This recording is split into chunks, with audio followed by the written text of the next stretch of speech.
コバルトウィング対どんな敵でも徹底的に排除いたします。殲滅。始末してやろう。狙います。殲滅。殲滅。コバルト殲滅。狙います。殲滅。コバルトウィン殲滅。殲滅。殲滅。狙いどんな敵でも徹底的に排除いたします。殲滅。Hi there! Sereniel has been out for about 3 days now, and it's safe to say that she trivializes the game. She's a pure DPS who specializes in breaking targets, after which she benefits from bonus damage and spammable attack cards. Since she's the first true limited character, she's essentially a Christmas gift wrapped in FOMO. She power creeps every other DPS, but it's fine, because she is cute and fun to play. The question is not if you should pull, but rather how many. That said, for anyone who had little time to play over the holidays, here's an overview of Sereniel's kit, her gameplay and investment breakpoints. First, I'd like to thank LD Shop for sponsoring this video. LDshop.gg is a gaming top-up platform developed by the LD Player Emulator Group, designed to help you save money when spending on your favorite gacha games. On the homepage, you'll immediately notice some familiar titles like Wuwa and the Hoyo hits. Scrolling down, you also find new releases, including CZN, which currently offers discounts of up to 31% on your purchases. When you click on the game or search for it at the top, you'll see everything normally available in the in-game cash shop. The monthly subscription package, battle pass, one-time bundles, or paid crystals, all at varying discounts. Buying crystals will still include the first-time top-up bonus if you haven't purchased the pack yet. Each game page also provides detailed instructions on how to top up. For CZN, you need to provide your server, login method and player ID. To demonstrate how it works, let's buy the monthly pass. Before entering your info, LD Shop notes that the easiest and fastest way to top up is via your Stove account. Once you've confirmed your details, LD Shop prompts you to log out of the game until delivery is complete. You can track the status at the top of your order details page. In my case, it took only a few minutes. Once the delivery was finished, I logged back in, and there it was, the first day of the monthly login reward. You can find my referral link in the description or the pinned comment below. Using it will give you an extra 15% discount on your first order, saving you up to $50. Thanks again to LD Shop for sponsoring this video. Her core gameplay is centered around the creation and activation of homing lasers. Aside from the base copy in her deck, she creates lesser versions of the card via Shining Core and activates them quote-unquote remotely via Pale Shooting Star. Homing lasers also move to hand upon Ravage when they are in the graveyard. Her other cards are largely in service of providing more tenacity damage to cycle the homing lasers quickly, though some epiphanies can shift them in other directions, for instance to create more lasers or to contribute damage buffs. Most epiphanies of homing laser provide Sereniel with the buff Afterglow and initiate some type of deck movement, most commonly upon Ravage. The most likely best variants are this one which maximizes the Afterglow gain, or this one that sacrifices buff stacks to additionally move to hand at the start of every turn. Note that this version can get a Divine Epiphany that restores 1 AP, making Sereniel an insanely broken battery when you have multiple copies of the card. That said, upon use, Sereniel gains Afterglow, which is tracked via the star icon next to her picture. This buff increases her tenacity damage by 1 or grants an additive 50% damage bonus against ravaged targets. As a reminder, tenacity is the bar underneath the enemy's HP, which is segmented into smaller parts. 1 tenacity damage refers to one such segment and is equal to what a type advantage attack will shred at 1 AP cost. Afterglow is gained after the attack, so the initial hit will not benefit from bonus damage. As noted before, Sereniel creates lesser homing lasers through various means, which are exhausted after 2 uses and function similarly to the base version of homing laser. These restore 1 Afterglow, so with each use you're essentially net neutral on the buff, meaning 1 stack is consumed, after which another is gained. Here I'm running a deck with the upgrade epiphany of Shining Core that creates lesser homing lasers whenever an opponent is ravaged. This is best in multi-target fights. For boss fights with massive tenacity bars, skill versions of the card may be better suited to create homing lasers on demand. As just noted, Afterglow is gained after the attack, so the initial homing laser only shreds tenacity based on its AP cost and type advantage. The card restores 1 stack of Afterglow, so the next attack, irrespective of which card is played, subtracts 1 segment of the target's tenacity bar in addition to its normal tenacity damage. As an aside, this neutral card is essentially working the same way as homing laser, just without the Afterglow buff. Once the zero cost cards are used, they can be moved back to hand upon breaking a target, initiating the cycle of total annihilation. Keep in mind that this effect only activates for homing lasers in the graveyard, but including those that have been used this turn. homing lasers in the draw pile don't react to Ravage, which is solved by Pale Shooting Star. This skill directly activates homing lasers in your deck, first from the draw pile and then from the graveyard. At E0, this activates 3 lasers in total, or 5 at E1. Here, upon Ravage, 2 new homing lasers are created in hand due to Shining Core's effect, and the other 2 previously played cards move back to hand. Then, Pale Shooting Star activates its effect by drawing and activating the regular version of homing laser, which it fires off against its target alongside the 2 homing lasers that were just pulled back from the graveyard. If more lasers had been in the draw pile, they would have been activated first. Note that this is the second use of the homing laser L cards, so they are exhausted now. This indirect activation also triggers their respective effects, meaning Afterglow is restored and consumed as the attacks unfold. Ideally, you want to avoid drawing homing lasers and instead maintain them in the graveyard until they are exhausted. Since homing lasers are typically in the used section of the graveyard, they don't get into the draw pile when you trigger a shuffle during your turn. This only occurs at the end of turn when your draw pile is empty and you didn't manage to exhaust all homing lasers. Sereniel's second ego manifestation fixes that issue somewhat, as you get a bonus card draw for each homing laser drawn at the start of turn. Having an additional copy of Pale Shooting Star should help prevent these situations before Sereniel's E2, so don't feel pressured to invest more than you're comfortable with. Next, Cobalt Light is an attack that can either be used for massive tenacity damage or in one case to create more lasers. The version on the right is particularly strong against non-instinct opponents as it gains weakness attack, meaning it will be highly effective at shredding tenacity and dealing bonus damage. It also activates a second time upon Ravage for a total of 8 hits. This is a great way to maximize damage in single target fights, but of course less valuable when opponents are of instinct type. The high cost makes it somewhat unwieldy though, so I personally also appreciate the variant with the retain tag in this example. With this, Cobalt Light gains an additional hit for every turn that remained in hand, letting you choose the best moment to invest the hefty AP cost. This also synergizes well with Calip, as you can time the card with Vulture Ejection. This can stack up to a total of 9 hits, each dealing 1 bonus tenacity damage.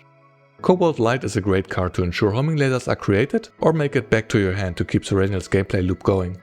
In multi-target fights, the AP cost is often a non-issue, as breaking multiple enemies essentially refunds its cost. Then, Plasma Missile is another on-theme card that is quite versatile, either used to deal more tenacity damage, create more homing lasers, or to buff their damage.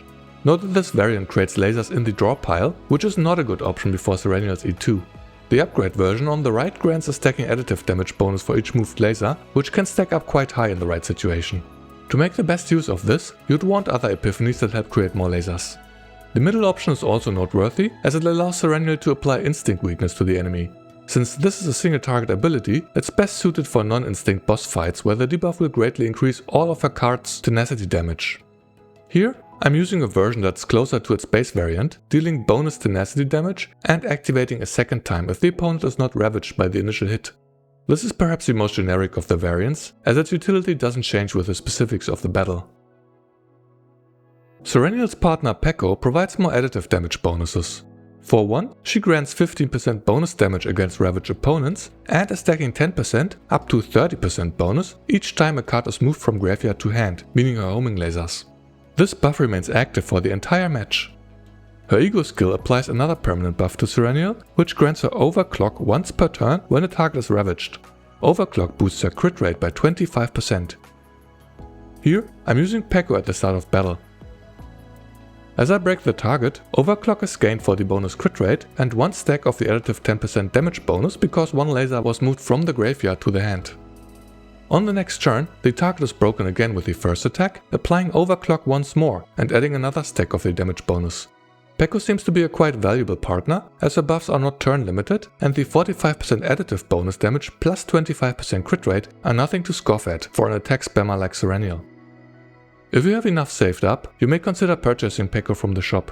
She is limited like Sereniel, so you only get to do this during the banner's duration. Alongside the up to 45% bonus damage from Peko, Sereniel also gains 50% from the Judgment's Flame set against ravaged targets. With the 50% from Afterglow, Sereniel enjoys a total additive bonus of up to 145% damage, but only when the tenacity is broken. Some lineups with Selena use this card to restore the tenacity gauge of opponents to keep cycling homing lasers, but it's worth keeping in mind that depending on your build, you're missing out on a lot of the aforementioned damage. This changes at E6, which we'll address in a moment. If you want to make use of Selena this way, it's better to use a different memory set at the very least. Continuing with the investment breakpoints. Sereniel's ego manifestations are quite strong and worth considering if you have the means. Keep in mind that you can use the Omega code on limited characters, so you don't have to pull more than one copy. If you want more than her E1, you'll have to be patient though, as we're likely to get one Omni dupe per season, meaning every 12 weeks. That said, her E1 increases Pale Shooting Star's damage and the number of activatable homing lasers by 2. Once you've built up enough lasers in deck, which can be either through the creation of lesser versions or duplicates of the base card, Sereniel activates 5 of them for significant burst damage.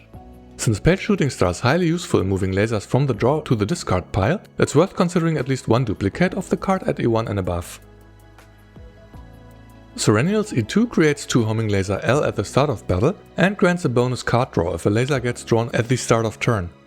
The initial 2 lesser lasers are mostly valuable in Chaos, where you get to kick off the fight guns blazing. Especially the early stages benefit from the initial free attacks. Then, as previously noted, the bonus draw somewhat remedies the issue when lasers are shuffled back into the draw pile. While Pale Shooting Star is still your most effective option to send them to the graveyard, you at least get to draw another card right away, so that drawing a homing laser is no longer a feels bad moment. Note that with this epiphany of homing laser that moves the card to hand at the start of turn, you also trigger the bonus draw effect from the E2. Here, we're starting with a full hand of 10 cards due to having 2 copies of homing laser in deck. The E2 is a good stopping point for most players. Both the E1 and E2 provide valuable utility, though I'd argue neither are necessary. Sereniel is perfectly fine at E0, but given her impressive power level, you're certainly not wrong for spamming your Omega code on her. Her E3 affects her ego skill or ultimate. I haven't mentioned it before, but this is an AoE attack that moves all exhausted lasers back to hand. This requires some build up, as you have to create and use a sufficient number of lasers twice for this effect to matter. The additional haste tag makes it so that the enemy's action count doesn't advance while using the lasers, though there are few scenarios where this is relevant. Overall, the E3 is bad value, and one of the reasons why free-to-play players should probably stop before this. That said, Sereniel's E4 grants more additive bonus damage, this time only temporary though. Now, for every laser moved to hand upon Ravage, she gains 10% up to 50% additive bonus damage for that turn. This effect should be easy enough to activate after the initial setup, though again the reliability somewhat depends on your deck. Note that like the stacking bonus from Peko, this one also applies to all attacks irrespective of whether the target is broken or not. It is a good upgrade and would be worth considering if it wasn't for the E3.